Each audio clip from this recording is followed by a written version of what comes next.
జలప్రళయంలో అందరినీ తుడిచివేశావు. మళ్ళా భూమి మీద భక్తుడుగా నోవాహును బట్టి తన కుమారులను బట్టి ఆశీర్వదించవయ్యా. అలాగా మళ్ళా భూమి ఉత్పత్తి అయింది. భూమి మీద నరులు విస్తారముగా పుడుతున్నారు, పెరుగుతున్నారు. అలాంటి వారి మధ్యలో ఇంకెవరు ఉన్నారని నువ్వు ఆకాశంలో చూస్తున్నప్పుడు నీ మాటకు లోబడి నువ్వు చెప్పిన దాన్ని బాధ్యతగా నెరవేర్చే వ్యక్తుల కొరకు నువ్వు పరిశీలిస్తున్నావు. ఆ పరిశీలనలో తేలిన వారందరూ కూడా భక్తులుగా, నీతిమంతులుగా, విశ్వాసయోధులుగా, నీకు ఇష్టమైన బిడలుగా అట్టి వారిని నేను దీవిస్తానని చెప్పావయ్యా. అలాంటి కార్యములన్నీ గ్రంథము ద్వారాగా ఈనాడు మాకు నువ్వు తెలియచేస్తున్నందుకు వందనాలు, స్తోత్రాలు. నీ నామానికే మహిమ తెచ్చుకోమని యేసు నామమున అడుగుచున్నాను తండ్రి, ఆమేన్.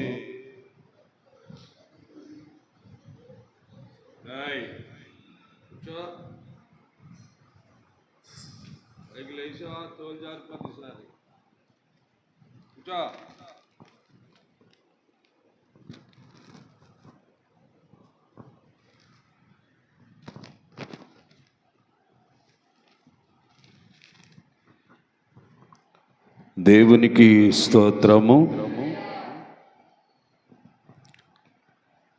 దేవుని బిడ్డలారా, వాక్యమును క్రమముగా ఆలకిస్తున్న వారులారా, మీ అందరికీ యేసుక్రీస్తు నామం పేరట శుభవందనాలు తెలియపరుస్తున్నాను.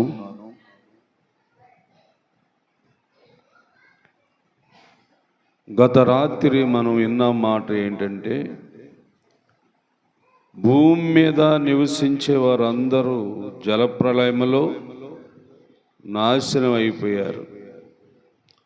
ఒకే ఒక కుటుంబము, నోవాహు కుటుంబం ద్వారా మళ్ళా ఈ భూమి మీద మనుషులను ఉత్పత్తి చేసి భూమి మీద మరలా మనుషులు విస్తరించడం ప్రారంభమైన దినాలు చాలా సంవత్సరాలు గడిచిపోయింది. చాలా సంవత్సరాలు గడుస్తుండగా భూమి మీద మరలా మానవులు విస్తరించడము ప్రారంభమైంది. అయితే ఏకాటికి దేవుడు భూలోకం వైపే చూస్తున్నాడు. భూమి మీద ఉన్న మనుషులందరినీ ఎప్పటికప్పుడు పరిశోధన చేస్తున్నాడు. ఎందుకు అంటే, భూమి మీద జీవించే మనుషులలో నుండి ఎవరైనా భక్తి కలిగి జీవిస్తున్నారు, ప్రార్థన చేస్తూ జీవిస్తున్నారు, అట్టి వారి దగ్గరికి దేవుడు తన దూతలను పంపించి వారిని ఆశీర్వదించి రండి అని దేవుడు ఎప్పటికప్పుడు ఈ భూమి వైపే చూస్తుండ్రు. ఆయన పరలోకములో ఉండి కూడా దేవుని మనసంతా ఈ భూమి మీద ఉన్న మనుషుల వైపే. అది ఎంతమందికి తెలుస్తుంది? ఎంతమంది గ్రహించారు అని మనము ఆలోచన చేస్తే, వందలు వేల కొలది మనుషులు భూమి మీద ఉన్నప్పటికి కూడా ఎక్కడో ఒకరో ఇద్దరో అన్నట్లుగానే దేవుని దృష్టిలో పడుతున్నారు. దేవుని దృష్టిలో పడుతున్నారు. వారి గురించి కూడా మనము తెలుసుకోవాలి. దేవుడు ఏం చేస్తున్నాడో మనం చూద్దాం. ముందు ఆదికాండమే 11వ అధ్యాయము. ఆదికాండము 11వ అధ్యాయము 5వ వచనమును చూడండి. గమనిస్తున్నారా? యెహోవా దేవుడు నరులు కుమారులు కట్టుకున్న పట్టణమును గోపురమును చూడ దిగి వస్తున్నాడండి. దేవుడు ఏమండి, నరులు భూమి మీద ఏం పని చేస్తున్నారో, నరులు భూమి మీద ఏ కార్యక్రమం చేస్తున్నారో, నరులు భూమి మీద ఎలాంటి ప్రయోగాలు చేస్తున్నారో దేవుడు ఎప్పటికప్పుడు తెలుసుకుంటున్నాడు.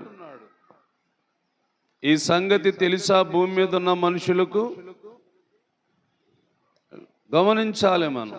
అంటే ఈరోజు మనకి బైబిలు ఇవన్నిటిని చూపిస్తుంది కాబట్టి మనకి ఒకవేళ తెలుస్తుంది. ఇప్పుడు బైబిలు గ్రంథము ముద్రించబడక మునుపు దేవాది దేవుడు భూమి వైపు చూస్తున్నాడు, భూమి మీద నివసించే ప్రజలు చేసే పనులు చూస్తున్నారు అని ఎవరికైనా తెలుసా అంటే ఎవరికి కూడా తెలుసుకోలేదు, గ్రహించలేదు. ఏమనుకుంటున్నారు నరులు, ఏ ఆలోచన చేశారు నరులు గమనిస్తున్నాం మనం కూడా. అంటే నోవాహు దినాల్లో కూడా మనుషులు ఎలా ఉన్నారంటే తమ ఇష్టాన్ని నెరవేర్చుకొని తమ మార్గాలు చెరిపేసుకున్నారని చూసాం.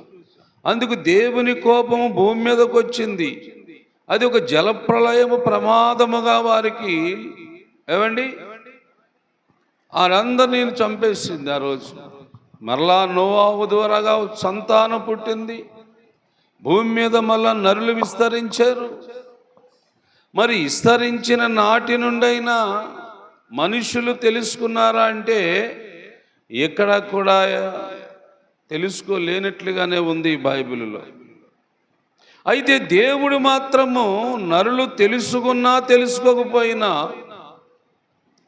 నరుల కొరకు ఆలోచన చేస్తూనే ఉంటున్నాడు దేవుడు. నరులు చేసే పనులు చూడాలి, వారు ప్రారంభించే కార్యక్రమాలు చూడాలి, వారి యొక్క ప్రయత్నాలు చూడాలి అన్నట్లుగా దేవుడు ఎప్పుడు కూడా నరుల కొరకే ఆలోచిస్తున్నాడు. అయితే ఈ నరులు ఒక పని పెట్టుకున్నారు, ఒక కార్యక్రమం పెట్టుకున్నారు. ఆ పని, ఆ కార్యక్రమం వారికి ఎంత ప్రయోజనకరమైనదో మనము ఇంకా బైబిల్ గ్రంథాన్ని చూద్దాం. తర్వాత చదవండి. అప్పుడు యెహోవా జనము ఒక్కటే, భాష ఒక్కటే ఆరంభించున్నారు. ఏ పనైనను చేయకుండా ఆటంకమేమి ఉండదు గనక మనము దిగిపోయి వారిలో ఒక మాట ఒకరికి తెలియకుండా భాషలను తారుమారు చేయుదుమని దేవుడు అనుకున్నాడు. ఎవరు చేసే పనిని గురించి దేవుడు ఆలోచించాడు? నరులు చేసే పనిని గురించి ఆలోచించాడు. పని అయితే చేస్తున్నారు, ప్రయాసపడుతున్నారు, కష్టము కూడా కష్టం అనుకోకుండా చెమట కారుస్తున్నారు, బరువులు మోస్తున్నారు. వారు పనిని ప్రారంభించి చేసుకుంటున్నారు. మరి ఈ నరులకు ఇంత ఆరోగ్యం ఇచ్చాడు దేవుడు, ఇంత అవకాశం ఇచ్చాడు దేవుడు, ఒక పెద్ద బిల్డింగు కట్టుకోవడానికి కృప చూపాడు దేవుడు అన్న ఆలోచనలు ఉన్నాయా అంటే ఎవరిలో కూడా లేవు, ఒక్కరిలో కూడా లేవండి. వారికి ఆలోచన లేకుండా పనులు చేసుకుంటున్నారు అంతే. అయితే దేవుని యొక్క ఆలోచన నరులు చేసే పనికి ఆటంకమేమి ఉండదు. ఇక వారు అలాగే పరలోకాన్ని కట్టుకుంటూ వచ్చేస్తారేమో బిల్డింగు అనుకున్న దేవుడు అంటున్నాడు, మనము దిగిపోయి వారి యొక్క భాషలను ఏం చేయాలనుకున్నాడు? తారుమారు చేయాలి. తారుమారు చేయాలి. తారుమారు చేయటం అంటే ఎందుకు అలాగా దేవుడు చేయాలనుకున్నాడు అంటే, వారు చేసే పని మంచిది కాదు. వారు అనుకొని కట్టే బిల్డింగు భవనము వారికి స్థిరమైనది కాదు. దేవుడి యొక్క ఆలోచన నరులకు ఏమండి అది ప్రయోజనకరము.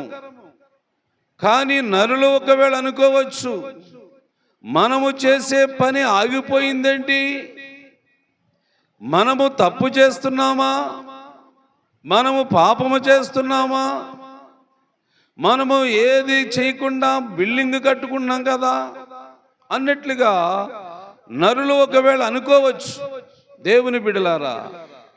కానీ నరులు దేవుని తలంచకుండా చేసేది ఏ పనైనా సరే అది వ్యర్థమే. దేవుని తలంచుకుంటే దేవుడే ఒక ఆలోచనకి ఇస్తే, దేవుని ఆలోచనతో చేసే పని ఏదైనా అది నీకు ఆశీర్వాదమే. అందుకని ఇక్కడ ఏం జరిగింది ఒక్కసారి ఆలోచించండి. ఏమండి, ఏం జరుగుతుందో ఆలోచించండి. దేవుడైన యెహోవా నరులు చేసే ప్రయత్నము, నరులు చేసే పనిని ఆగిపోయేటట్లుగా చేశాడు. ఎందుకు అలా చేశాడు అంటే, వారు చేసే పని దేవుని దృష్టికి నచ్చలేదు. దేవుడి దృష్టికి నచ్చలేదు. ఎందుకు నచ్చలేదు అంటే, వారు దేవుని తలంచుకోకుండా పని ప్రారంభించారు. దేవునిని అడగకుండా పని మొదలుపెట్టారు. అందుకు దేవుడు వారి పట్ల ఏమండి ఒక ఆలోచన కలిగి ఉన్నాడు. ఏ ఆలోచన అంటే, వారు చేసే పని ఆపేవేయాలి. అది వారికి నష్టము కలుగుతుంది. వారు లాభం అనుకొని చేస్తున్నారే కానీ నష్టం అనుకొని చేయట్లేదు. అందుకే దేవుడు మరొక వాక్యం ద్వారా ఒక మాట చెబుతున్నాడు. ఆ మాటని మీరు చూడండి. యాకోబు గారు రాసిన పత్రిక, యాకోబు రాసిన పత్రిక 4వ అధ్యాయము 13వ వచనం చదువుతారా? చూడండి.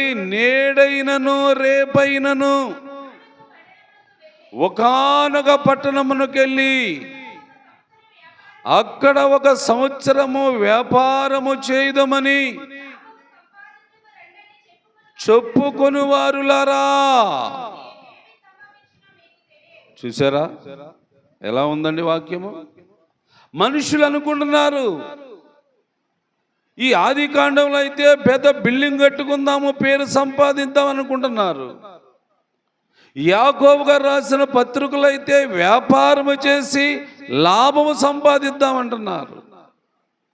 ఏమండి, లాభము సంపాదిద్దామంటున్నారు.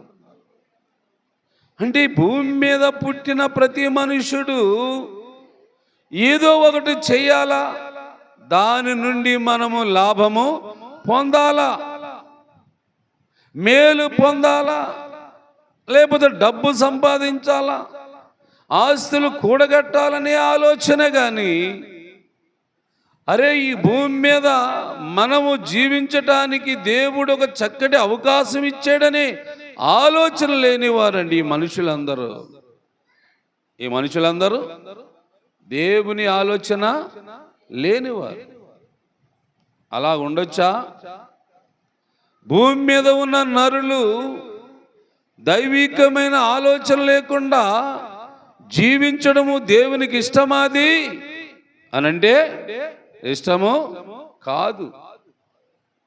భూమి మీదకి వచ్చే ప్రతి మనుష్యుడు నాకు ఒక మంచి జన్మ ఇచ్చాడు, నాకు ఒక మంచి శరీరం ఇచ్చాడు, నన్ను ఒక మనుష్యులాగా భూమి మీదకి దేవుడు పంపించాడు. దేవుడు నన్ను ఈ రీతిగా నిర్మించి ఈ లోకానికి పంపించినందుకు దేవునికి స్తోత్రం అని చెప్పవలసిన మనుష్యుడు ఏం చేయాలనుకుంటున్నారంట? అందుకేనండి ఆపేస్తున్నాడు దేవుడు. అందుకే ఆగిపోతున్నాయి కార్యాలు, జరగట్లేదు. తలపెట్టిన కార్యము మధ్యలో ఆగిపోయిందనే మళ్ళా నీకు ఒక మనస్సుకి ఏమండి బాధ, నీ కుటుంబానికి అశాంతి. ఎందుకు? తలపెట్టిన కార్యము ఆగిపోవటం వల్ల మనిషికి ఏమైనా సంతోషమా? కానే కాదు. అంటే ఒక మనుష్యుని యొక్క ప్రయత్నమైన, ఒక మనుష్యుని యొక్క పనితనమైన అది క్షేమముగా సఫలమవ్వాలంటే ఆ మనుష్యుడు దేవుని ఎక్కువగా తలంచుకోవాలి. ఇగో వీళ్ళెవరు తలంచుకుంటలేదు. ఏమండి? వీళ్ళెవరు దేవుని యొక్క మాటను బట్టి ఎవరికి కూడా ఆలోచన లేదు. నోవాహు దినాల్లో ఉన్నట్లుగానే వాళ్ళైతే మార్గాలు సరిపేసుకొని చెడిపోయారు.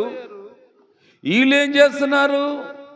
వ్యాపారాలు చేసి పెద్ద బిల్డింగులు కట్టి ఏమండి ఒక పేరు సంపాదించుకుందాం, ఈనాడు ధనం ఉంటేనే గౌరవము, ఏమండి భవనాలు ఉంటేనే మంచి పేరు అనుకునే వారికి కూడా లేకపోలేదు. అలా అనుకునేవారు కూడా లేకపోలేదండి. చిన్న చిన్న ఇళ్ళలో ఉండటానికి ఇష్టపడట్లేదు, చిన్న చిన్న గుడిసెల్లో ఉండటానికి ఇష్టపడట్లేదు. ఇప్పుడు అందరూ చూడండి, వాడు కట్టాడు నేనెందుకు కట్టకూడదు, వారు నిర్మించాడు నేనెందుకు నిర్మించకూడదు. ఏమండి? ఇలాగే ఆలోచనలు ఇప్పుడు కూడా ఉన్నాయి. ఇలాగే ఉండటము దేవునికి ఇష్టము కాదండి. అందుకే దేవుడు ఈ ఆలోచనలన్నీ పోవాలి. మీకు ఈ భూమి మీద మీకు స్థిరమైన పునాదులు ఇల్లులు లేవు. ఈ భూమే నీది కాదు, ఈ భూమే నీది కాదు. అంటే కొంతకాలము నువ్వు నివసించి నా వద్దకు రావాలి అని దేవుని యొక్క ఆలోచన. కొన్ని దినాలు కొన్ని సంవత్సరాలు భూమి మీద ఉండాలి. అయితే భూమి మీద ఉండి ఏం చేయాలంటే భూలోకం వైపు చూడాలి. చూసిన తర్వాత గ్రహించాలి. గ్రహించి ఇంత చక్కటి భూగోళము, ఇంతటి అందమైన ప్రకృతి, దీనంతటిని ఇలాగా నిర్మించిన వాడు దేవుడు ఎంత గొప్పవాడు అని మాట రావలసిన దానికి బదులు ఆ దేవుణ్ణే మర్చిపోయి వీరు సొంత పనులు చేసుకుంటున్నారు, సొంత వ్యాపారాలు చేసుకుంటున్నారు. వారు మట్టుకు వాళ్ళే ధనవంతులమని ఏమండి పేరు సంపాదించుకుందామన్నట్లుగా వారు అనుకోవటము ఏమాత్రమో వారికి క్షేమం కాదు. అయితే వీళ్ళందరూ పనులు ఆగిపేశాడు దేవుడు, వీళ్ళందరి వ్యాపారాలని ఆపేశాడు దేవుడు. ఏమండి? అలా ఆగిపోయిస్తున్న దినాలలో ఇంకా కొంతమంది ఏం చేస్తున్నారంటే తమకు నచ్చినట్లుగా రూపాలు నిర్మించుకుంటున్నారు. తనకు నచ్చినట్లుగా రూపాలంటే బొమ్మలు తయారు చేసుకుంటున్నారు. వీళ్ళొక పని. ఏమండి? ఒకళ్ళేమో బిల్డింగ్ కట్టుదామని, మరొక వ్యక్తి ఏమో వ్యాపారం చేద్దామని, మరొకరేమో తమకు నచ్చినట్లుగా రూపాలని బొమ్మలను నిర్మించుకోవటానికి వారు ప్రయత్నం. ఇలాగా భూలోకములో మనుషులందరూ వారి వారి ఆలోచనలతో జీవిస్తున్నారే తప్ప దైవికమైన ఆలోచన ఎవరికి లేదండి. అలాగ ఉన్నప్పుడు కూడా ఏమండి దేవాతి దేవుడు ఏమని చెప్పాడు నోవాకి? ఏమండి ఇక మీదట ఇలాంటి జలప్రళయంతో మనుషులను నేను నాశనం చేయను. నోవాహు, ఇదిగో నీకు నాకు ఒక నిబంధన. ఏమండి, ఆకాశంలో ఇంద్రధనుసును చూపించాడు దేవుడు నోవాకి ఆ రోజు. ఇక ఈ మనుషులను చూస్తున్నాడు కానీ శిక్షించట్లేదు దేవుడు.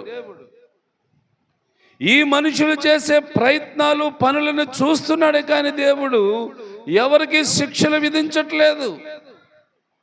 అలాగా లోకము జరిగిపోతుంది. సంవత్సరం వెంబడి సంవత్సరాలు గడిచిపోతున్నాయి. ఇలాగ వదిలేస్తే ఎలాగా? నేను నిర్మించుకున్న నరులు కదా వీళ్ళు, నేను సృష్టించుకున్న మానవులు కదా వీళ్ళు. ఎవరో ఒకరు నేను పేరు పెట్టి పిలాలి అనుకున్నాడు దేవుడు. ఏమనుకున్నాడంటే మరలా ఎవరో ఒకరిని పేరు పెట్టి పిలాలి అనుకున్నాడంట దేవుడు. ఏమండి, ఆ దేవుని మాట మనొక్కసారి మనం విందాము. ఆది కాండము 12వ అధ్యాయములోనికి రండి. యెహోవా నీవు లేచి, ఏమండి, నీ దేశము నుండి, నీ బంధువుల వద్ద నుండి, నీ తండ్రి ఇంటి నుండి బయలుదేరి నేను నేను నేను నేను నీకు చూపించే దేశమునకు వెళ్ళుము. గొప్ప జనముగా చేసి ఆశీర్వదించి గొప్ప చేయుదును. నుందువు ఆశీర్వదిస్తాను, దూషించే వారిని నేను శపిస్తాను. భూమి మీద పుట్టిన మనుషులందరూ ఎవరితోని? ఏవండి, భూమి మీద పుట్టిన వంశములన్నీ నీ మూలముగా ఆశీర్వదించబడునని అబ్రహాముతో దేవుడు మాట్లాడాడు. అర్థమైందా పాయింట్? భూమి మీద ఉన్న నరులను చూసి చూచి చూచి వారి పనులు, వారి ప్రయత్నాలు, వారి కార్యక్రమాలను చూసిన దేవుడు ఇలా చూస్తూ ఉంటేనే కాదు కానీ మనుషులు నేను ఎవరో ఒకరిని పేరు పెట్టి పిలాలనుకున్నాడు దేవుడు కదా. ఎవరో ఒకరిని పేరు పెట్టి పిలాలి అనుకున్నాడు దేవుడు. వెంటనే ఏవండి, భూమి మీద ఉన్న నరులలో, ఏవండి, నరులలో నుండి ఒక వ్యక్తికి పేరు పెట్టి పిలిచాడు. ఆయన అబ్రాం. ఆయన అబ్రాం. ఎవరు కుమారుడు ఈయన? ఏవండి, తెరాహు కుమారుడు. అబ్రహాం గారు తండ్రేమో బొమ్మలు చేసుకునేవాడండి, విగ్రహములు చేసుకునేవాడు, విగ్రహములకు పూజ చేసేవాడు. అంటే కనిపించే బొమ్మలే దేవుళ్ళు అనుకుని ఆయన వాటికే సాగిలు పడుతూ ఉండేవాడు. ఒకరోజు ఈ అబ్రాము కూడా తెరాహు కుమారుడుగా ఆ బొమ్మలకే దండం పెట్టి ఆ బొమ్మలకే నైవేద్యం పెడుతూ ఉండేవాడు. అలాంటి వ్యక్తిని దేవుడు చూసి ఈ కుర్రవాడికి, యవనస్తుడుకు నేను ఒక ఆలోచన చెప్పాలా, నేను ఒక మార్గమును ఆయనకు చూపించాలా, ఒక ప్రాంతం, ఒక ప్రదేశం ఆయన కొరకు ఉందని నేను ఆయనతో మాట్లాడాలా అనుకున్నాడు. దేవుడు అబ్రాహాముని పిలిచాడు. ఏమని పిలిచాడు? నీవు లేచి. దేవునికి స్తోత్రం. ఎక్కడి నుంచి లేవాలా మనుషుడు? ఏమ్మా మీరు చెప్పండి, ఆ మాటకు అర్థం. మనుష్యుడు ఎక్కడి నుండి లేవాలా? కూర్చున్న చోట నుండేనా? ఇంకా ఏరే అర్థాలు ఏం లేవా? లే, నిద్రలో నుండి లే, మంచం మీద నుండి లే. అవునా కదా? లేపే పని అంటే నిద్ర మత్తులో ఉన్నవాడిని, లేక విగ్రహారాధన మత్తులో ఉన్నవాడిని జీవము గల దేవుని వైపు తిరగటానికి ఆ వ్యక్తితో దేవుడు మాట్లాడి నువ్వు లేచి నువ్వు నడాలి. ఎక్కడికి నడాలి ఎవరికి తెలియదు. ఆ సమయంలో ఆలోచించండి దేవుని బిడ్డలారా, ఈ వాక్యాలన్నీ మీరు ఎప్పటి నుంచో విన్న వాక్యాలు అయినప్పుడు కూడా దేవుని యొక్క మాటను బట్టి అందులో ఆత్మీయతను మనం తీసుకోవాలి. నిజమే కదా, భూమి మీద ఉన్న నరులలో నుండి ఒక్కడైన అబ్రహాముని దేవుడు పిలిచాడు. అయితే పిలిచినప్పుడు ఈతనికి ఎలాగా తెలిసింది దేవుడని? ఎవరైనా బోధించారా అంటే లేదే. ఎవరైనా చెప్పారా అంటే లేదే.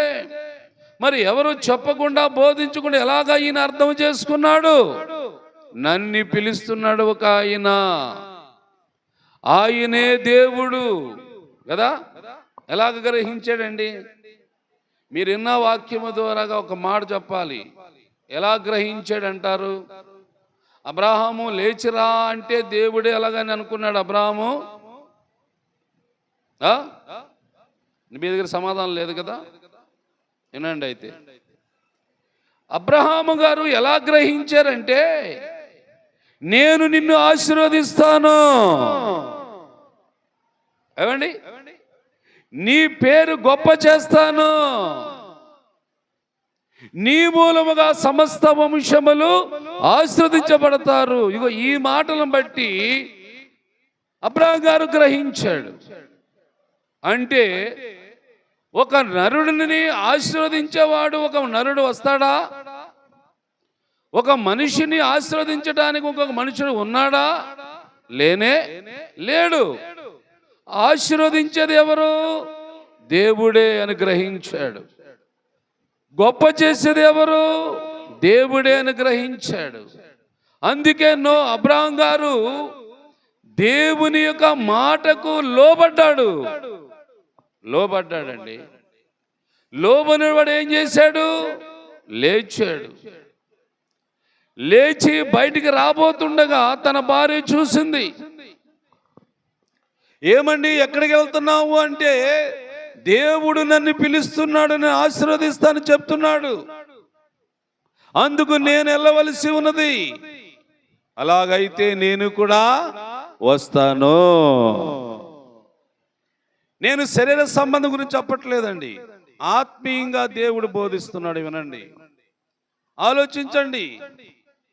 ఏమండి, ఒక వ్యక్తి నిజమైన దేవుని తెలుసుకున్న తర్వాత, ఒక వ్యక్తి దేవుని మాటలను విన్న తర్వాత, ఒక వ్యక్తి జీవితంలో ఈ మాటలు హృదయంలోనికి వెళ్ళిన తర్వాత ఆ వ్యక్తి జీవితంలో మార్పు కనబడాలా? దేవునికి స్తోత్రం.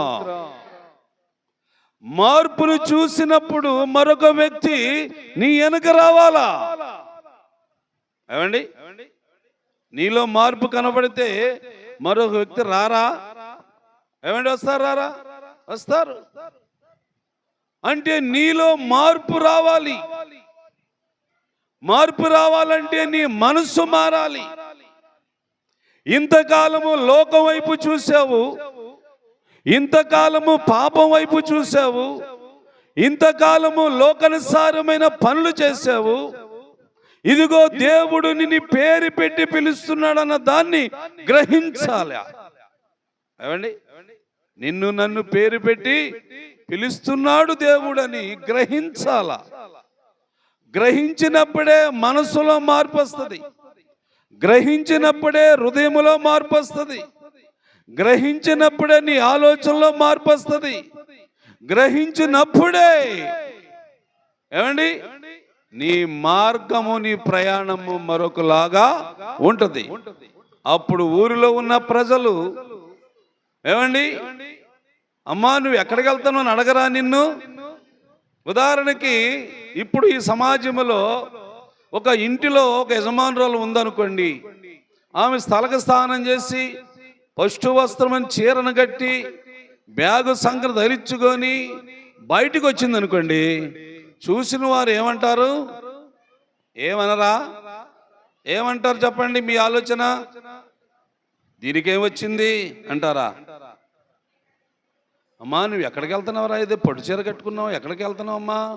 ఏ ఊరు వెళ్తున్నావురా? మరి చెప్పలేదేంటి మాకు? అవునా అంటారా? అనరా? అంటారు. లేదమ్మా చీరాల్లో ఏమండి దేవుని కొరకు సభలు జరుగుతున్నాయి, దేవుని యొక్క మీటింగ్ జరుగుతుంది అని నేను వెళ్తున్నానమ్మా అంటే అప్పుడు నువ్వు విశ్వాసం ఏమంటావా? ఇదేంటమ్మా అలా అంటా, భలే దానిలాగా ఉన్నవే, కొంచెం ముందు చెప్తే కదా నేను వచ్చును. అవునా కదా? నేను కూడా ప్రార్థన అంటే, ప్రభు మాట అంటే నాకు చాలా ఇష్టం అమ్మా. మరి నాకు ఒక చిన్న మాట చెప్పలేదే ముందు, కాసేపు ఆగమ్మా నేను కూడా వస్తాను అంటారా అనరా? అలాగే ఆనాడు కూడా అబ్రహాం గారిని చూసిందామి. అబ్రహాం గారిని చూసిన ఆమంటది, అయ్యా నువ్వు ఎక్కడికి వెళ్తే నేను అక్కడికే వస్తాను. నిన్ను పిలిచిన దేవుణ్ణే నేను కూడా ఆరాధిస్తాను. మన ఇద్దరము కలిసి ప్రభువైన దేవుణ్ణి కనపరిస్తే, మన ఇద్దరము కలిసి ప్రార్థన చేస్తే దేవుడు గొప్ప కార్యము చేస్తాడు అని తనను అబ్రహాం గారిని చూసిన ఒక స్త్రీ, ఒక సహోదరి అబ్రహాము వెనక బయలుదేరింది. వీళ్ళిద్దరూ బయలుదేరుచుండగా ఇంకేం జరిగింది అని అంటే, తర్వాత మరొకడు చూశాడు.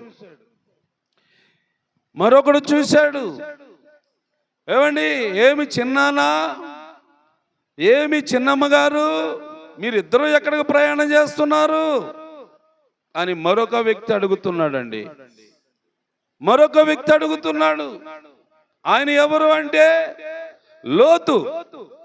రే, మీ చిన్నమ్మ నేనును ప్రార్థన గుడికి వెళ్తున్నావురా, ఇదేంటి నన్ను అలాగంటావు? నేను కూడా నీతోను వస్తాను, నీతో కూడా వస్తానన్నా. నీ దేవుడే నా దేవుడు అవ్వాలి, మన ఇద్దరికి ఒకే దేవుడు ఉండాలి. ఆలోచిస్తున్నారా? ఆలోచించండి. ఈ సిలువ ధ్యానాలు, ఉపవాస ప్రార్థన దేనికి అనుకుంటున్నావు?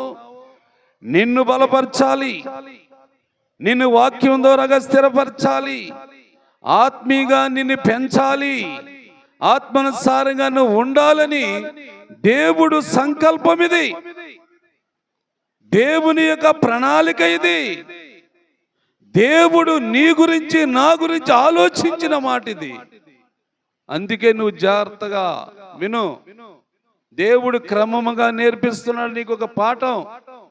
నీ జీవితంలో ముద్ర వేయబడాలి. ఇక చెరపకూడదు ఎవడో, ఇక దాన్ని ఎవడు తీసివేయడానికి ఎవరికి శక్తి ఉండకూడదు.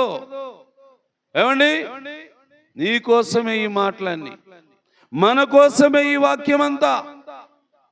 అప్పుడు లోతు బయలుదేరి వస్తా ఉంటే ఆ లోతును చూసింది మరొక సహోదరి. ఏమండి లోతు గారు ఎక్కడికి వెళ్తున్నావు అంటే అతను అంటాడు, ఇదిగో మా చిన్నాన్న అబ్రహాం గారు, మా చిన్నమ్మ ఏమండి శారా గారు, వీళ్ళు ఎక్కడో ప్రార్థన జరుగుతుందని అంటున్నారు, అక్కడికి వెళ్తున్నారంట, నేను కూడా వెళ్తున్నాను అన్నాడు.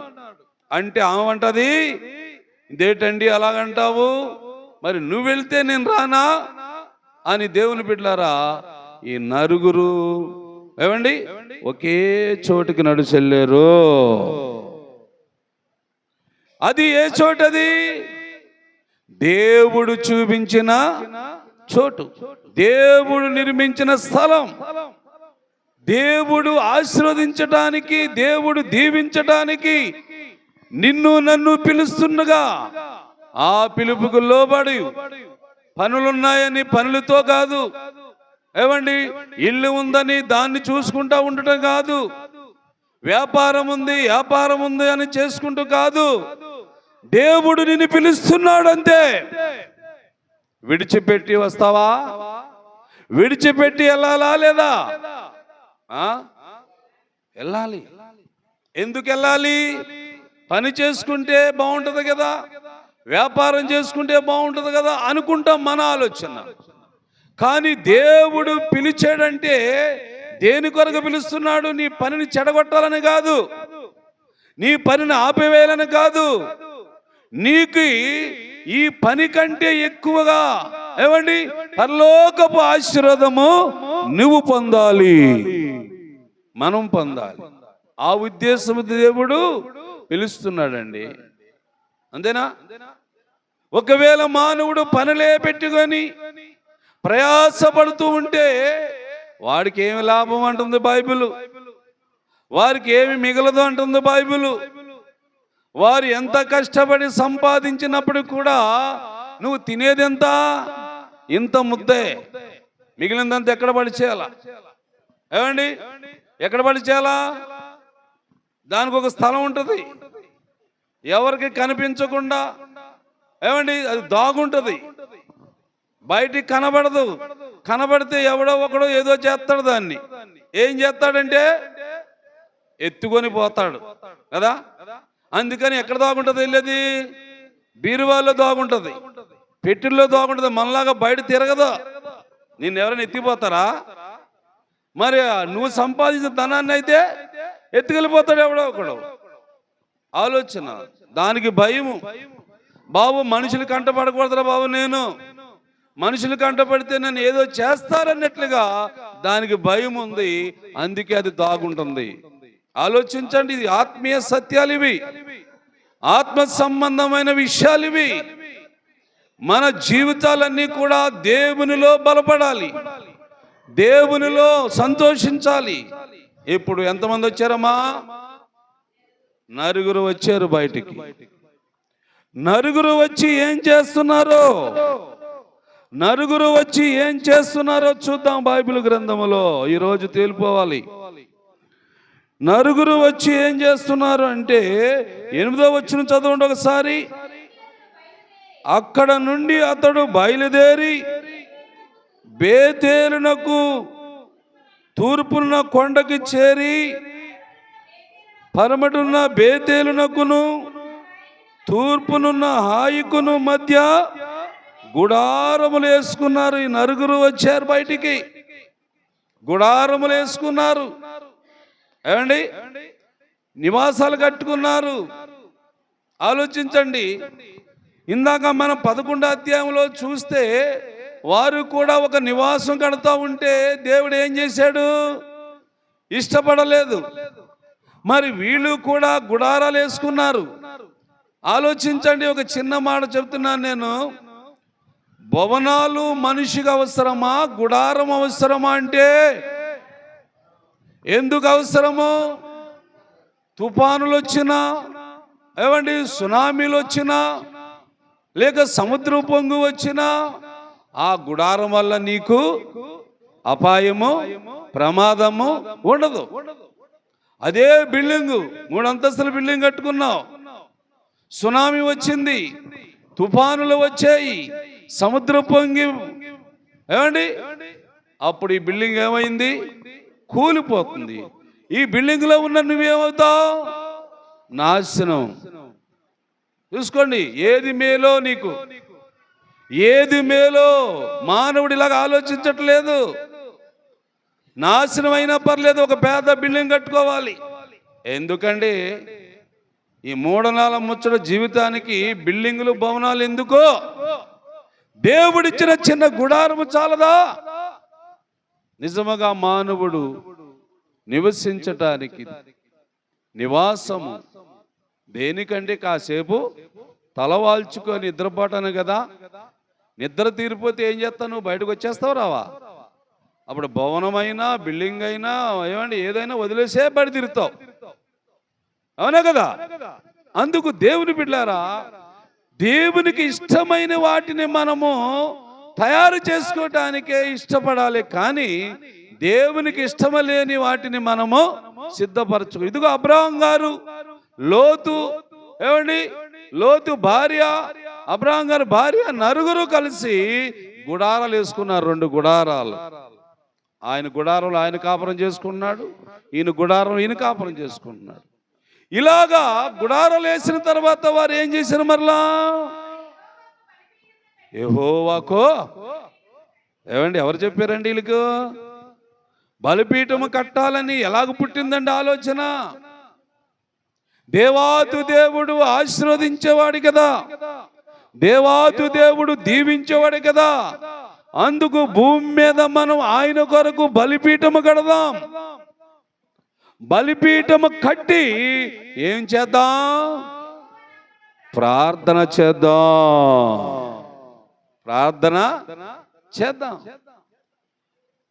ప్రార్థన చేస్తే దేవుడు ఏం చేస్తాడు? ఆలోచిస్తాడా? ఆలకిస్తాడా? నువ్వు ప్రార్థన చేస్తే దేవుడు ఆలకించడానికి చెవి ఎక్కువ ఉన్నాడు. భూమి మీద ఉన్న భక్తులు ప్రార్థనకి దేవుడు స్పందిస్తాడండి. అప్పుడు అబ్రహాం గారు, లోతు గారు, వారితో కలిసి ఆ ఇద్దరు స్త్రీలు ఏమండి ప్రార్థన చేస్తా ఉంటే పరలోకములో ఉన్న దేవుడు ఆలకించి వీరిని ఏం చేశాడో 13వ అధ్యాయంలో చూడండి.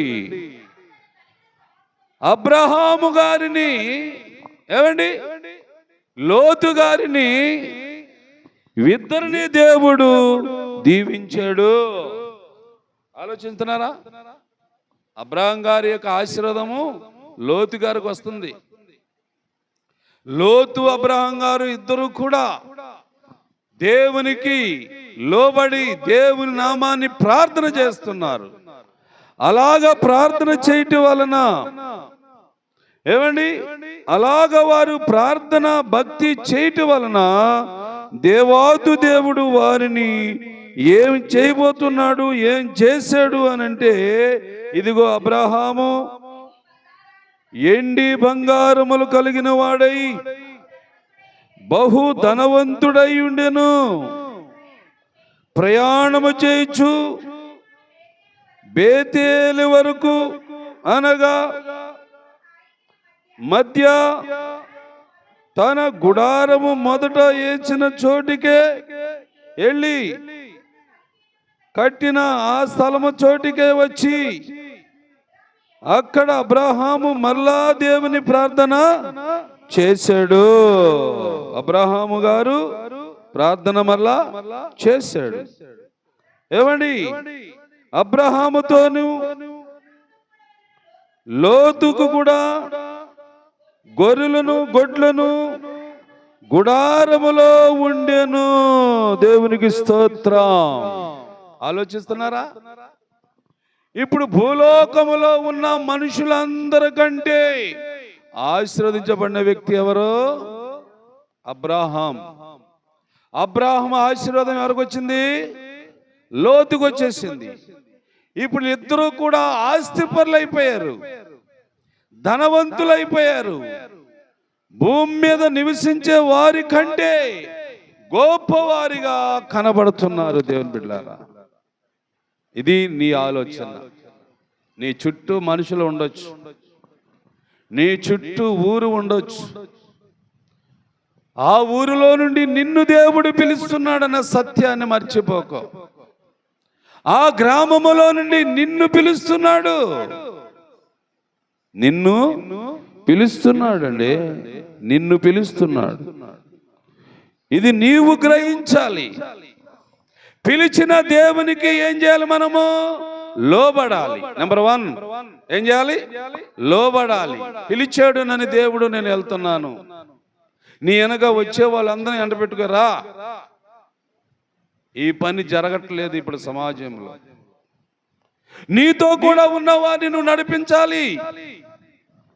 వారికి సత్యము తెలియట్లేదు, వారు నిజాన్ని తెలుసుకుంటలేదు, వారు అజ్ఞానులుగా లోకములో ఉండి నశించిపోతానికి వారు సిద్ధపడుతున్నారు. మరి అన్నీ తెలుసుకున్న వ్యక్తి నువ్వేం చేయాలా? దేవుని వాక్యాన్ని తెలుసుకున్న మనం ఏం చేయాలండి? ఎంతో కొంతమందినైనా మన వెనక వచ్చేటట్లుగా చూసుకోవాలి. ఎవరు రాపోయినా పర్లేదు, నేను ఒక్కరిదాన్ని వెళ్ళిపోతాను, నేను ఒక్కరిదాన్ని వెళ్ళి వచ్చేస్తాను, ఇంటికాడ కాపలాగా అయ్యండి కుక్కల్లాగా వాళ్ళు చెప్పి వస్తున్నారా? పాయింట్ అర్థం చేసుకో. నువ్వు వచ్చినట్లుగా వాళ్ళు రాకూడదా? నువ్వు విన్నట్లుగా వారు వినకూడదా? ఏమండి రా వెళ్దాం.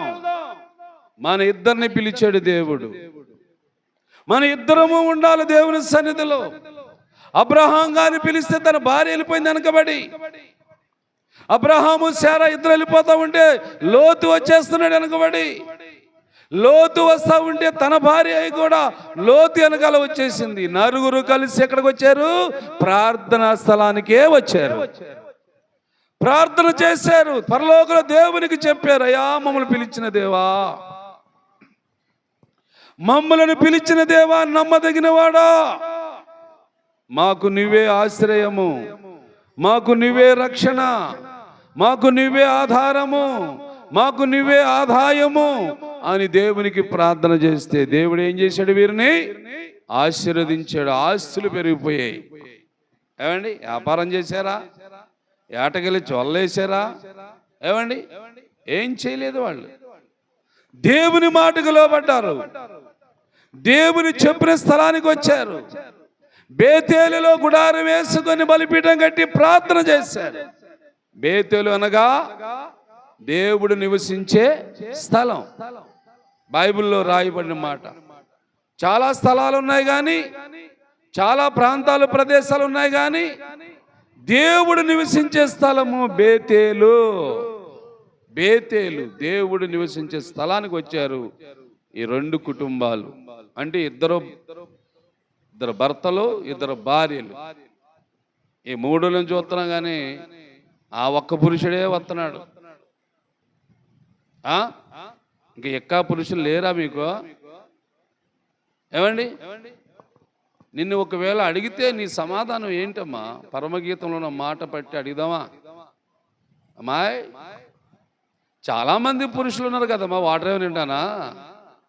ఏంటి నువ్వు నీ భర్త గురించి ఇంత గొప్పగా పొగుడుతున్నావు? నీ భర్తకున్న ఏమండి విధానం ఏంటి అమ్మా అని అడిగారు కొంతమంది. పరమగీతలో ఉంటుందండి, చదవద్దులండి, రేపు చదువుకుందాం, ఇవాళ టైం అయిపోతుంది. అప్పుడు ఆమంటది ఎన్ని వేల మంది పురుషులు ఉన్నా గాని ఏమండి నా పురుషుడిని గుర్తించవచ్చు అంటది. అంటే భర్తని ఎంట పెట్టుకొని వచ్చింది అనుకుంటున్నామే, భర్తని ఎంట పెట్టుకు వచ్చింది అనుకుంటున్నామే.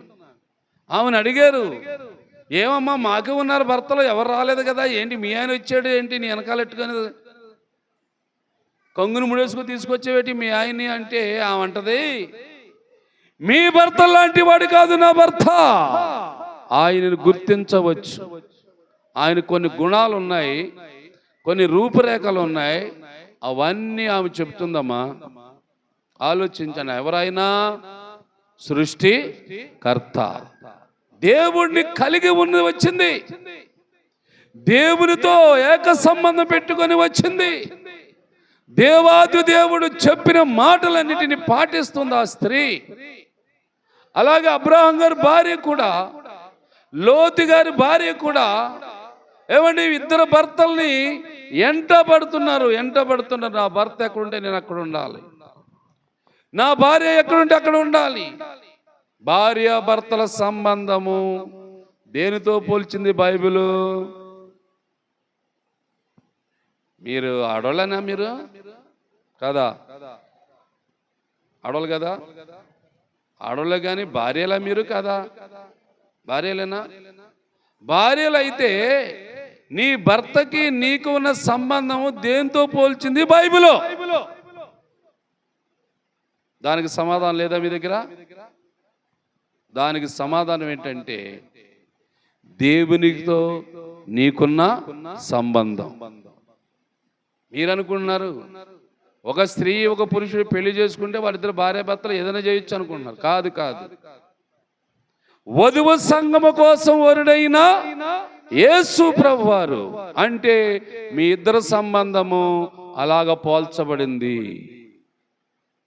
భార్యాభర్తలు ఎందుకని కలిసి వచ్చారు? అబ్రహాం గారు తన భార్య శారా, దేవునితో సంబంధం ఉంది మనకి. మనము ఈ లోకంలో భార్యాభర్తలు అయినప్పుడు కూడా మనమిద్దరము దేవునికి ప్రతినిధులము. ఎవరికి చెప్పండి? దేవునికి ప్రతినిధులు. ఏమండి? అందుకని భార్యాభర్తలు కూడా వేరువేరుగా ఉండటము అది మనిషికి శాపము. ఘోరమైన శిక్ష అది. అలా ఉండకూడదు. ఇదిగో చూడండి, అబ్రహాము భార్య, లోతు భార్య, ఏమండి వేరువేరుగా ఉన్నారా? విడిగా ఉన్నారా? కలిసి ఉన్నారా? ఇది జాగ్రత్త తెలుసుకో. ఈ సత్యాన్ని, ఈ ఆత్మీయ విషయాన్ని నువ్వు గ్రహించు. ఏమనుకుంటున్నావు? నీ ఇష్టం అనుకుంటున్నావా? నీ ఇష్ట ప్రకారం జరిగిందా నీ కార్యము? దేవుని ఇష్ట ప్రకారం జరిగిందా? దేవుని ఇష్ట ప్రకారం జరిగితే మీ ఇద్దరు ఎలా ఉండాలా? దేవునికి ప్రతినిధులుగా ఉండాల భూమిలోకములో. అబ్రహాం గారు భార్య, శారమ్మ గారు, లోతు భార్య, ఈ నలుగురు కలిసి ప్రార్థన చేశారు. దేవుడు ఆశీర్వదించాడు. ఇంకేమి చేశాడు అబ్రహాం గారు? ఆలోచిద్దామా? ఇంకా ఏం చేశాడో చూద్దాం. అంటే దేవాది దేవుడు ఆశీర్వదించే కొలది అబ్రహాం గారు ఏమి చేస్తున్నాడు అన్నదాన్ని మనము బైబిల్ గ్రంథములో చూడాలి. ఏమండి? బైబిల్ గ్రంథములో చూడాలి. 18వ అధ్యాయము 19, 20, 21 చూడండి త్వరగా. ఆది కాండములో 14వ అధ్యాయము 18, 19, 20, 21 వచనాలు చూడండి. షాలేము రాజైన మెల్కీసెదెకు రొట్టెను ద్రాక్షారసమును తీసుకొని వచ్చి దేవుని యాజకుడు, దేవునికి స్తోత్రం. ఎవరంటే ఈయన మెల్కీసెదెకు నిరంతరము దేవునికి యాజకుడు. నిరంతరము యాజకుడు ఎవరు బైబిల్ గ్రంథంలో? యేసు ప్రభువారు. నిరంతరము యాజక ధర్మము చేసేది ఎవరు అంటే ఒక యేసు ప్రభువారు. మరి ఇక్కడ కనబడతాడా యేసు ప్రభు? యేసు అనే పేరు ఉంటదా? లేదు. యేసు అనే పేరు పెట్టక మునుపు మెల్కీసెదెకు అని పేరు. మెల్కీసెదెకు అతడు నిరంతరము యాజకుడు. ఎవరికి యాజకుడు? దేవునికి ప్రతినిధిగా ఉండి యాజక ధర్మము నరుల మధ్యలో చేసేవారు. అయితే అబ్రహాం గారు ఏం చేశాడు ఈ యాజకునికి అంటే రొట్టె ద్రాక్షరసమును తీసుకొని వచ్చి ఇచ్చాడు. అది తిన్నాడు. ఆ రొట్టెని, ఆ ద్రాక్షరసం త్రాగాడు. ఎవరో? మెల్కీసెదెకు. మెల్కీసెదెకు ఈ రొట్టెను ద్రాక్షను త్రాగిన తర్వాత అబ్రహాముని ఏం చేశాడు? అబ్రహాముని ఆశీర్వదించాడు. మరలా ఆశీర్వదించబడ్డాడు అబ్రహాం. మరలా దీవించబడ్డాడు అబ్రహాం. ఇలాగ ఆశీర్వాదాలు పెరిగిపోతున్నాయి, ఆశ్రయ పెరిగిపోతున్నాయి. అబ్రహాం గారి ఇంటి నిండా, లోతు గారి ఇంటి నిండా గొర్రెలు, మేకలు, మందలు, పశువులు విస్తారం పనివారు కూడా తయారైపోతున్నారు. ప్రియులారా, అర్థం చేసుకోండి ఈ వాక్యాన్ని. ఇంకేం చేశాడు అబ్రహాం గారు? తర్వాత వాక్యం 20 వచ్చిన చదవండి. నీ శత్రువులను నీ చేతికి అప్పగించిన సర్వోన్నతుడగు దేవుడు, చూడండి, స్తుతింపబడును గాకని అబ్రహాం గారు చెప్పాడు. అప్పుడు అతడు అంటే ఎవరైనా? అప్పుడు అతడు అంటే అబ్రహాం గారు అన్నిటిలోని 10వ వంతు ఇచ్చెను. ఎక్కడ మొదలైంది 10వ వంతు? అబ్రహాం గారి నుంచి మొదలైంది 10వ భాగము. ఏమండి? 10వ భాగము దేవునికి ఇవ్వాలని ఎవరు చెప్పారు అంటే అబ్రహాం గారు చెప్పాడు. ఏమండి? అబ్రహాం గారు బోధిస్తున్నాడు. విశ్వాసులమైన మనము ఈనాటి కాలాన్ని బట్టి నీవు కష్టపడి పనిచేసే దానిలో ఎంతో కొంత దేవునికి నువ్వు ఇవ్వాలి అన్నది ఇదిగో ఈ వాక్యంలో రాసి ఉంది. అంటే అబ్రహాం గారు దీవించబడే కొలది దేవుని కొరకు ఎన్ని పనులు చేస్తున్నాడండి? ఆలోచించండి. ఒకటి, మాటకు లోబడ్డాడు. నెంబర్ 1. బాగినండి వాక్యాన్ని ముగించేస్తున్నా. మాటకి లోబడ్డాడు. రెండో మాట, బలిపీఠము కట్టి ప్రార్థన చేశాడు. మూడో మాట, ద్రాక్షరసము రొట్టె యాజకునికి ఇచ్చాడు. నాలుగో మాట, ఆయన సంపాదించిన సంపాదనలో 10వ వంతు దేవునికి చెల్లించాడు. ఏమండి? దేవునికి ఇచ్చాడు. దేవునికి ఇచ్చేవారు ఎక్కువగా ఆశీర్వదించబడతారు. చేతులు బిగబెట్టేస్తేనే దరిద్రం. అమ్మా ఏంటి? చేతులు బిగబెట్టకూడదు. ఉదాహరణకి ఒక సన్నివేశాన్ని చూపిస్తాను, మీరు ఆలోచించి చెప్పండి. కొంచెం లేట్ అయినా అవనేయండి. ఏమండి? ఇలాగంటే ఏంటి? అడుక్కోవటం. అర్థమైందా పాయింట్? ఏమో అందరికి అర్థమైందా? ఎంతమందికి అర్థం చేయలేకపోతండి? నాకు అర్థమైంది, నాకు అర్థమైంది. అర్థం కాలేదు, ఆమె చేయట్లేదు. ఆమె అయ్యో మో చెయ్యత్వే పైకి ఇలాగితా. ఇలాగంటే అడుక్కోవటం. ఇలాగంటే ఎలా ఉన్నాం మనం? ఇది అర్థం అవ్వాలి పాయింట్. ఊరికా నువ్వే మింగేస్తావు, నువ్వే తినేస్తావు, ఎంత వచ్చినా సరేగా నీ పెట్టులోనే చేసుకుంటావు. ఇది దేవునిది, ఈ సొమ్ము దేవునిది, ఈ 10వ భాగం దేవునిది అని ఇవ్వటానికి నువ్వు పిసినేరుతనంగా ఉండటం అది నీకు క్షేమం కాదు. నువ్వు అనుకుంటున్నావు. దేవుడు ఎందుకే ఈ వాక్యాల ద్వారాగా నీతో మాట్లాడుతున్నాడు? చేయిలు చాపి అడిగేవు రైటే, దేవుణ్ణి ఇచ్చాడు కదా నీకు ఎంతో కొంత. ఇచ్చినాడు మళ్ళీ నువ్వేం చేయాలి? ఇలా గుప్పుడుతో తీసుకురావాలంట. బయట కనబడకూడదు నువ్వు ఇచ్చే కానుక. ఇలాగ వచ్చి అలాగా దేవుని సన్నిధిలో వెయ్యాలి. దేవునికి స్తోత్రం.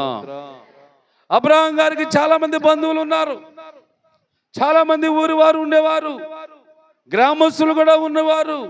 కానీ ఎవరికైనా తెలిసిందా అబ్రహాం గారు 10వ వంతు ఇచ్చినట్లు? లేదు. ఎవరికి తెలుసు? వాటిని తీసుకునే దేవునికి తప్ప ఈ లోకములో ఏ మనిషికి తెలియలేదు.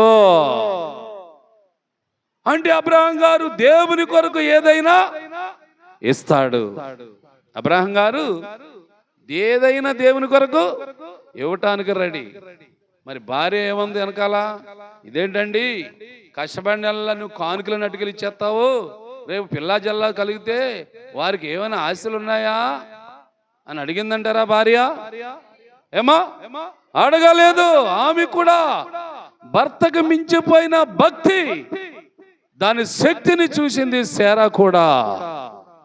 ఇవ్వండి, దేవునికి ఎంత ఇచ్చినా పర్వాలేదు, మళ్ళా తిరిగి మనకిస్తాడు దేవుడు. మనం ఎంత ఇస్తున్నాం? 10వ వంతు ఇస్తున్నాం. దేవుడు మనకి ఎంత ఇస్తున్నాడు? ఏమండి? 100 రెట్టింపులు మనకిస్తున్నాడు. 10వ వంతు అంతే. 100కి 10 రూపాయలు అనుకోండి. ఏమండి? నీకు 100 ఇస్తేనే దాంట్లో 10 రూపాయలు తీస్తున్నావా? 100 ఇవ్వకుండానే 10 రూపాయలు తీస్తున్నావా? చెప్పండి మీరందరూ గట్టిగా. ఏమా 100 రూపాయలు ముందు దేవుడు నీకు ఇవ్వాలా, అందులోంచి 10 రూపాయలు తీయాలి దేవునికి. అదేనా? అదే కష్టం కదా నీకు. నేను సంపాదించాను 100 రూపాయలు, నేను కష్టపడ్డాను 100 రూపాయలు, నేను వ్యాపారం చేస్తే వచ్చింది 100 రూపాయలు నువ్వు అనుకుంటున్నావే తప్ప, అరే దేవుడు ఇచ్చాడు ఈ 100 రూపాయలు, వ్యాపారం మీద ఇచ్చాడు 1000 రూపాయలు, ఈ పని చేస్తే ఇచ్చాడు ఈ 10,000 రూపాయలు. దేవుడు ఇవ్వబట్టే కదా ఈరోజు ఈ భూమి మీద, ఈ సమాజంలో నేను గొప్ప ఆస్తిమంతుడై ఉన్నాను, గొప్ప ఆస్తికర్తనై ఉన్నాను. ఎవరు లేని, ఎవరు చేయలేని కార్యాలు నేను చేయగలుగుతున్నానంటే దేవుని ఆశీర్వాదం అని నువ్వు భావిస్తున్నావా లేదా? భావించకపోతే దరిద్రత పడుతుంది. మళ్ళా నువ్వు అనుకోకు, ధనాన్ని చూసి మోసపోకు, కరిగిపోద్ది. ఏమండి? మైనిపోతే అలాగా కనబడతా ఉంటుంది, కానీ అలా కనబడకుండానే నీరైపోయి కారిపోతూ ఉంటుంది. అలాగ అయిపోతుంది ధనం. దేవుని కొరకు మనం చేయకపోతే, దేవుని కొరకు మనం ఇవ్వకపోతే దీనివల్ల కూడా నష్టం ఉంది. బైబిల్లో ఉన్నాయి చాలా మాటలు, రాబోయే కాలంలో చెప్పుకుందాం అన్ని. ఏమండి? ఇప్పటి వరకు అబ్రహాం గారు ఎన్ని పనులు చేసాడమ్మా? ఏం పనులు? లోబడ్డాడు, బలిపీఠం కట్టి ప్రార్థన చేశాడు. 3 రొట్టు ద్రాక్షారసం దేవునికి యాజకుడికి ఇచ్చాడు. 4 10వ వంతు దేవునికి చెల్లించాడు. ఏమండి, 10వ వంతు దేవునికి చెల్లించి దేవుని మహిమపరిచాడు.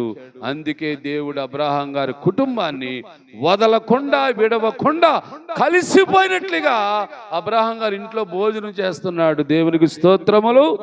ఇలాగ ఈ మాటలన్నీ ఆలకించిన నువ్వు కూడా ఈ భూమి మీద ఉన్నావు కాబట్టి దేవాతి దేవుడు ఆశీర్వదించాలంటే ఈ 4 పనులు నీ దగ్గర ఉండాలి. నెంబర్ 1 లోబడాలి. నెంబర్ 1 ప్రార్థన చేయాలి. నెంబర్ 1 నువ్వు తినే పదార్థంలో ఒకటి యాజకునికి ఇవ్వాలి. నువ్వు సంపాదించే ఆస్తుల్లో కొంత దేవుని కానుకు సమర్పించాలి. ఈ పనులు చేసి చూడండి, ఈ సంవత్సరం మీరు ఎలా ఉంటారో మీరే చెబుతారు. ఇన్నాళ్ళ నేను ఇవ్వలేదు కానీ, ఇన్నాళ్ళ దేవుని కొరకు నేను అలా చేయలేదు కానీ, నేను చేయటం మొదలుపెట్టిన కాడి నుంచి నేను చూస్తుంటే ఊరికే నాకు ఆదాయము ఆస్తి పెరిగిపోతుందన్న మాట నీ నోట దేవుడు చెప్పిస్తాడు. అలాగా చెప్పించి దేవుడు మహిమ పొందునుగాక. ప్రార్థన చేసుకుందాం. ఈ వాక్యాన్ని దేవుడు దీవించునుగాక. ప్రార్థన చేసుకుందాం. ప్రార్థన. మీకు నచ్చినట్లుగా ఉండండి. ఇక నా ఇష్టం లేదు, ఇక మీ ఇష్టమే చేసుకోండి.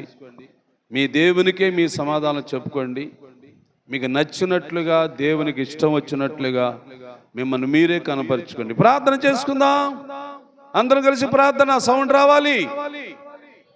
వాక్యం విన్నావు, దేవుని మాటలు విన్నావు, నిన్ను కూడా దేవుడు పిలుస్తున్నాడు. లేచి రా, తీసుకొని రా, ఎవరో ఒకరిని ఎంట పెట్టుకొని రా, నేను నివసించే స్థలానికి రా, నా మందిరానికి రా అని దేవుడు పిలుస్తున్నాడు. నువ్వు ఒక్కరిదానివే, నువ్వు ఒక్కడివే రావటం కాదు, నీ వెనక ఎవరో ఒకరు రావాలి. మళ్ళా ఇంకొక వ్యక్తి రండి అని పిలండి. వెళ్ళి రెండమ్మా, వెళ్ళి వద్దాము. ఎంతసేపు? గంట చేపే కదా. దేవుని వాక్యం ఆలకించొద్దాం ఇంటికి. మన ఇల్లు ఎవరు ఎత్తికిపోరు, నీ ఇల్లుని ఎవరు ఎత్తికిపోడు. నువ్వు రా అని పిలిచి ఒక్కొక్కరిని ఎంట పెట్టుకొని ప్రభు సన్నిధి బేతేలుకు తీసుకొద్దాం. రండి, ప్రార్థన చేసుకుందాం. హల్లెలూయా. అందరూ కలిసి ప్రార్థన. అందరూ కలిసి ప్రార్థన. హల్లెలూయా, హల్లెలూయా, హల్లెలూయా. స్తోత్రం, స్తోత్రం, స్తోత్రం, స్తోత్రం.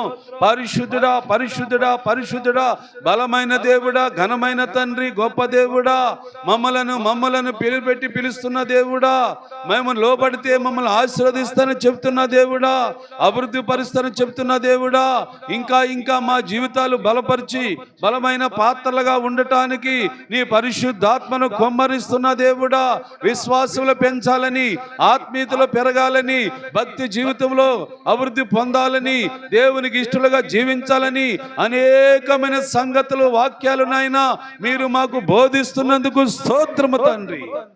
మాకు తెలియపరుస్తున్నందుకు స్తోత్రము నాయన. ఇలాంటి గొప్ప గొప్ప కార్యములు చేయగల దేవుడు నువ్వే. అందుకే ఈ 40 దినాలు ఉపవాస ప్రార్థనలని మాకు ఒక మంచి నియమాన్ని ఇచ్చినందుకు స్తోత్రములు. ఎవరికి లేని గొప్ప భాగ్యం మాకు ఇచ్చినందుకు స్తోత్రములు. ఎవరు చేయలేని పని మాకు అప్పగించినందుకు నువ్వు స్తోత్రములు. ఇదిగో నాయన, నువ్వు చూస్తున్న దేవుడువు, ఆకాశములోని నరులందరినీ పరిశీలన చేస్తున్న దేవుడువు. ఇదిగో భూమి మీద భక్తులే శ్రేష్ఠులన్నావు, భూమి మీద విశ్వాసులే నాకు ఇష్టమన్నావు. వారిని మాత్రమే నేను దీవిస్తాను, వారిని మాత్రమే నేను ఆశీర్వదిస్తాను, వారి వ్యాపారంలో ఫలింపజేస్తాను, వారికి ఆదాయం మిగిలినట్టుగా నేను చేస్తానని చెప్పుచున్న దేవుడా నీకు స్తోత్రము నాయనా. ఇన్న వాక్యాలు అర్థం చేసుకుని సంఘము, ఇన్న మాటల ప్రకారంగా జీవించే విశ్వాసులను నీవే తయారు చేయనాయనా. నా దేవుని కొరకు బలిపీఠము కట్టాలి, నా దేవుని కొరకు రొట్టె ద్రాక్షారసం ఇవ్వాలి, నా దేవుని కొరకు నేను సంపాదించే దానిలో 10వ భాగం దేవునికి చెల్లించాలి. ఇది అబ్రహాం గారు చేశాడు, లోతు గారు చేశారు. వారి 2 కుటుంబాలు దేవుడు అత్యధికముగా ఆశీర్వదించాడంట. నా కుటుంబం కూడా ఆశీర్వదించబడాలంటే, నేను కూడా ఆస్తికర్త కావాలంటే, నేను కూడా నా సంపాదనలో ఎంతో కొంత నా దేవునికి దేవునికి ఇష్టమైన కానుక నేను సమర్పించాలా, దేవునికి ఇష్టమైన అర్పణలు నేను సమర్పించాలా, దేవునికి ఇష్టమైన బలిపీఠం కట్టి ప్రార్థన చేయాలా, దేవునికి ఇష్టముగా లోబడాలా. నేనే ఈ పనులన్నీ చేయవలసిన వ్యక్తునని నాయన సంఘములో ఉన్న విశ్వాసులందరూ అలాగ గ్రహించుకొని, అలాగ నడుచుకొని, అలాగ జీవించి, అలాగ నీ ఆశీర్వాదం పొందుకోవటానికి సహాయం చేయమని, రోగులైన వారు ఉంటే ముట్టండి, స్వస్థపరచండి నాయన. క్యాన్సర్ వ్యాధితో, గుండు బలహీనత, లివర్ ప్రాబ్లము, కిడ్నీలోనైన బలహీనత, నరాలు వీక్నెస్, మోకాళ్ళు నొప్పులు, నడువు నొప్పు, కడుపు నొప్పి, తలనొప్పి, ఇలాగా శరీరంలో అనేక రకమైన వ్యాధులు ఉంటున్నాయి నాయనా. ఈ వ్యాధులకు నివారణ ప్రార్థన అన్నావు, విశ్వాసైతేన ప్రార్థన రోగిని స్వస్థపరచునన్నావు. కాబట్టి నీకు ఇష్టమైన బిడ్డలందరినీ ముట్టి స్వస్థపరిచి మంచి ఆరోగ్యం ఇచ్చి, ఇంకా నీ సంఘములో ఉజ్జీవం రగిలించు నాయన, ఇంకా నీ సంఘములో ఆత్మ ప్రేరేపణ పుట్టించు నాయన, ఇంకా నీ సంఘములో గొప్ప ఆత్మీయ అభివృద్ధి కలిగించు తండ్రి. ఆత్మీయ బిడ్డలుగా అందరము కలిసి ఏక మనసు, ఏక ఆత్మ, ఏక హృదయం కలిగి ప్రార్థన చేసినట్లుగా, పరలోకాన్ని కదిలించినట్లుగా, పరలోకంలో దేవుణ్ణి మా దగ్గరికి రప్పించినట్లుగా మేమే సిద్ధపడి అనేకులను సిద్ధపరిచి, ఇదిగో నేను తీసుకొని వచ్చాను ఈ వ్యక్తిని, ఇదిగో ప్రభా ఈ బిడ్డని తీసుకొచ్చాను, ఈ వ్యక్తిని మార్చు నాయన, ఈ భక్తి మనసు మార్చు ప్రభాని అందరి కొరకు ప్రార్థన చేసే విశ్వాస యోధులు సంఘములో ఉన్నారు కనుక వారి ప్రార్థన మా ప్రార్థన ఆలకించి మా అందరికి ఫలింపు చేయమని యేసు నామమున అడుగుచున్నాను తండ్రి. పరలోకమందున్న మా తండ్రి, నిరాధ్యమొచ్చుగాక, నీ చిత్తము పరలోకమందు నెరవేరుచున్నట్లు భూమి మీద నెరవేరునుగా. అనుదిన ఆహారం నేడు మాకు దయచేయి. మా అపరాధములు చేసిన వారిని మేము క్షమించిన ప్రకారం అపరాధం క్షమించు. శోధన లేక అగ్నిని తప్పించు. రాజ్యము, శక్తి, మహిమ నిరంతరం నీవే నావు తండ్రి. తండ్రి, కుమార, పరిశుద్ధాత్మ త్రిత్వము ఏకత్వమైన దేవుడు మనందరినీ తనకిష్టం వచ్చినట్లుగా ఆశీర్వదించి మహిమ పొందునుగాక. ఆమేన్. అందరికీ వందనాలు. వందనాలు చెప్పుకోండి. చెప్పుకున్నారా?